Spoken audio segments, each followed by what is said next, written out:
अस्सलामुअलैकुम viewers, welcome to my channel formal and casual. तो friends, आज मैं प्रैक्टिस कर रही हूँ फ्लावर्स की, तो आपके साथ शेयर कर रही हूँ। बहुत ही इजी फ्लावर्स हैं और आप किसी भी तरह से इनकी फिलिंग कर सकते हैं। दो तरीके मैंने आपके साथ शेयर किए हैं। एक मैं बिल्कुल इनकी एजिस पे फिलिंग करूँगी और दूसरे फ्लावर में मैं इनके बिल्कुल नीचे की तरफ फिलिंग करूँगी। उम्मीद करती हूँ दोस्तों आपको ये वीडियो पसंद आएगी और आपके लिए काफ़ी हेल्पफुल भी रहेगी।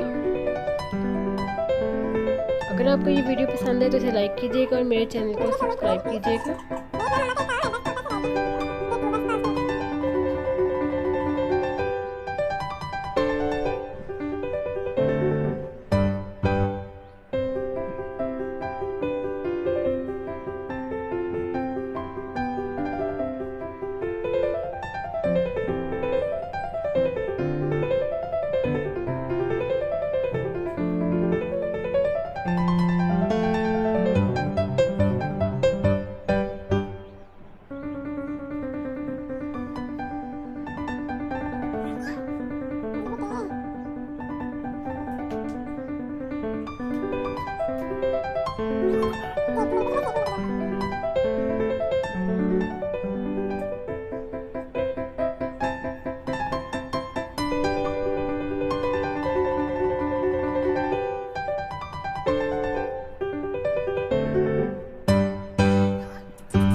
फ्रेंड्स, अब मैं आपसे इजाज़त चाहूँगी, मिलूँगी आपसे अगली वीडियो में नए डिज़ाइन और नए टॉपिक के साथ। तब तक के लिए अपना बहुत ख्याल रखिएगा, मुझे अपनी दुआ में याद रखिएगा। अल्लाह हाफ़िज़।